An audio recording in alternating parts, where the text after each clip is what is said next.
You know, in all my time playing games, I think the genre that has been the most appealing to me throughout my entire life has been the platformer, and specifically today we are talking about 2D platformers. What's going on, everyone? I'm Jay on channel Square Pegs. If you're new here, hit that subscribe button. And if you are new here, welcome aboard. I appreciate the shout out from Gaming Off the Grid, and today I'm doing one of my favorite series called Generation Gap, where I typically go back to Generation 3 and give you a particular favorite game for each console generation, but today we're starting all the way back at the Atari 2600 with Pitfall.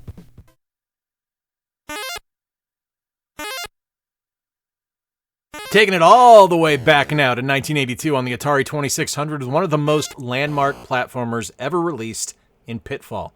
While by today's standards Pitfall is fairly simplistic, the gameplay's pure gold.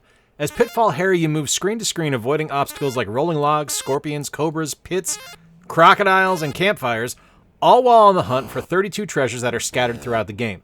With over 250 screens to explore, the game is already a massive undertaking. But when you mix in the fact that you only have 20 minutes to complete your adventure, it adds a whole additional level of complexity and clock management to the game. I also love the brilliant usage of the score counter as what is essentially Harry's health meter. Get hit by a log and you'll have a couple points knocked off, but find treasure and it'll add more health onto it.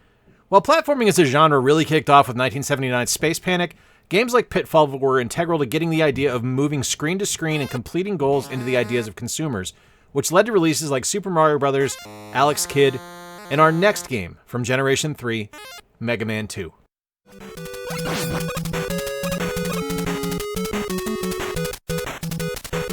Action platformers are kind of the bread and butter of the NES generation, and as much as I love games like Super Mario Bros. 3 and DuckTales, the king of the genre for me in Gen 3 is Mega Man 2.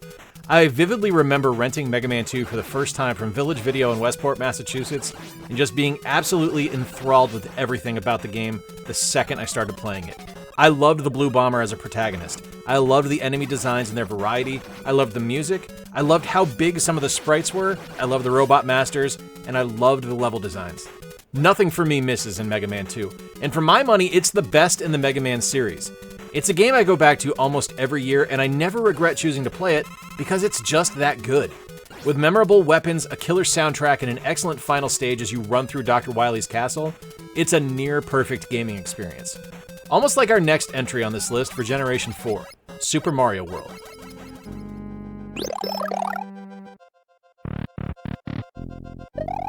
Generation 4 is truly the golden age of the platformer as a genre.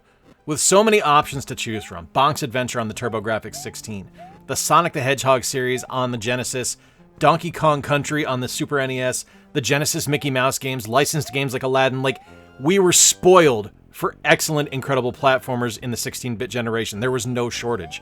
And while I might be playing it safe here by choosing Super Mario World, I truly believe that this is the game that's head and shoulders above every other platformer in this generation. Yeah, even Yoshi's Island, which I have to admit was a lot closer to getting the nod here than I would have anticipated at the start of the year. But Super Mario World did something that a lot of platformers kind of muck up the further into a console generation we go. It leaned into the brand new SNES controller and made it absolutely sing.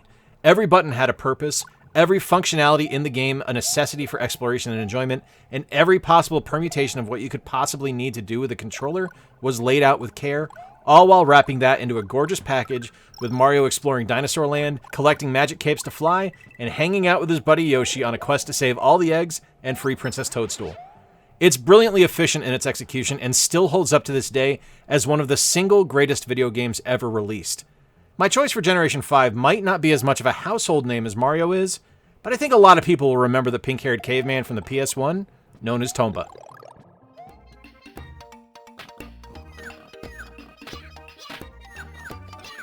I tend to defer to experts here, and my buddy Scott from Sega Blocks is an expert in all things Tomba. He pronounces it Toomba, but for me it's always going to be Tomba, specifically because of the Italian Olympian skier Alberto Tomba. Just go with it. But that's really irrelevant to the conversation at hand. Tomba was created by Takuro Fujiwara, a Capcom alumni who had created his own company called Whoopee Camp. And when I first saw ads for this game in EGM, I was intrigued, to say the least. Here was a gorgeous-looking game starring a pink-haired caveman, and it was a 2D platformer at a time we had officially entered the realm of 3D games like Mario 64, Banjo-Kazooie, and Nights into Dreams. That alone made me intrigued, and when Tomba launched, I picked it up the day it dropped, and I immediately fell in love with it. The game itself looks incredible to this day, with big colorful sprites, memorable enemies, fun multiplanar navigation, and a brilliant design element. It's sorta a normal platformer, sorta a Metroidvania, but decidedly its own thing. Difficult without being impossible, Tomba has consistently been one of my favorite games since its release in 1997, and it's one of my fondest memories of the 5th console generation. In the 6th generation, we come to one of my favorite games on the Nintendo GameCube, starring someone just as visually striking as Tomba. Henshin a go-go, baby! It's time for Beautiful Joe.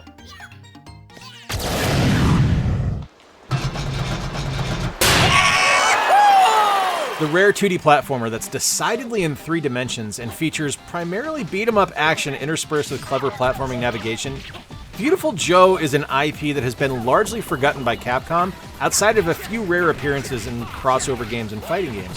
And that's a shame, because the amount of style and clever design work that went into Beautiful Joe is just incredible. With your VFX powers, Joe is able to slow down or speed up time for combat or puzzle-solving purposes, allowing you the chance to stun enemies by ducking or leaping over their attacks, and it features clever level progression, grading you on your performance after each wave of combat. Dripping in style, Beautiful Joe also delivers on substance, with a clever storyline and hilarious dialogue throughout, as you proceed through the game unlocking new abilities, new weapons, and unlocking new characters like Captain Blue and Sylvia, and if you're playing on the PS2, Dante from Devil May Cry. In the grand scheme of things, Joe's an unlikely hero. A fitting bridge to my choice for Generation 7 on the Nintendo Wii, with Wario Land, Shake It.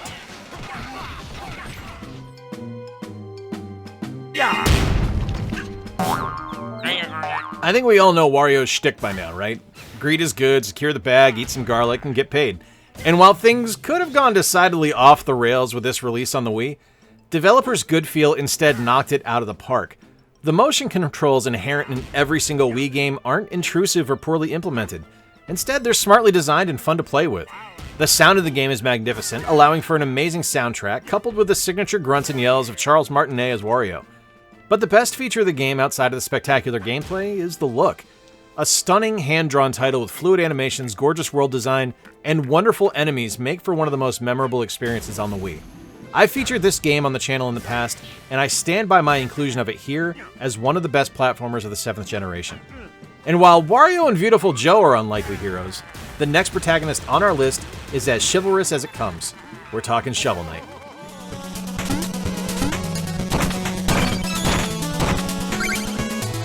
Alright, full disclosure, this is the Switch version I'm showing here, but it's the same experience, and I just didn't want to recapture more footage. Sorry, feeling lazy. And as I pointed out in my recent 3DS video, Shovel Knight is one of those landmark games that just gets everything right. Stunning design work, fantastic music, tons of weapons and character upgrades, a bevy of hidden things to find, fun enemies, great bosses, and absolutely brilliant level design. And all of that is great, but it'd all mean jack if the gameplay didn't also nail it, and it does. The game is intuitive but difficult, but not so hard that you get frustrated and want to stop playing. The challenge is fun, and discovering hidden areas in the different worlds or completing your run without dying ensures you'll keep coming back time after time. And on the Wii U and Switch versions, we have amiibo support, granting you fun fairies that will fly alongside you and help you out. And that's even before we get to all the added content the game has after you've beaten the original campaign via the included DLC and Treasure Trove. Plague of Shadows, Spectre of Torment, King of Cards, and Shovel Knight Showdown are all fun games of their own right, and just add on to the already fantastic package that is the vanilla Shovel Knight experience.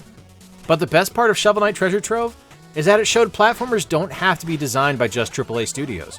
You can get a fantastic game from an independent developer like Yacht Club, and from the entry on Generation 9 from Sodesco, Kaze and the Wild Masks.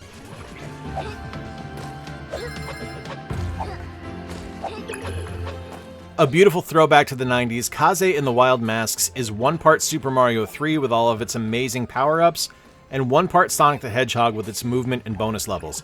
And 100% all excellent.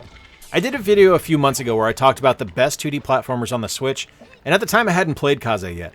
And the number of people that popped into the comments suggesting the title made me get it that weekend, and I haven't been disappointed in the slightest. Gorgeous visuals with amazing animations abound. There's challenging platform elements as you dodge and jump over enemies, and brilliant musical accompaniment make Kaze a truly classic platformer that more people should play. It's been one of the more rewarding gaming experiences I've had on the Switch, and if you enjoy 2D platformers, I think you'd be well served to pick this one up. There you have it, my friends. My favorite 2D platformers from every single console generation. Let me know in the comments what your favorite 2D platformer is from each console generation, or if there's any on here you completely disagree with me on. It's the best part about these type of videos is we get discussions going. Thank you to my patrons you guys are seeing on screen right now. Couldn't do any of this without them. And thank you all for watching. Until next time, remember to play more games, stay square, and take care. I'll talk to you soon.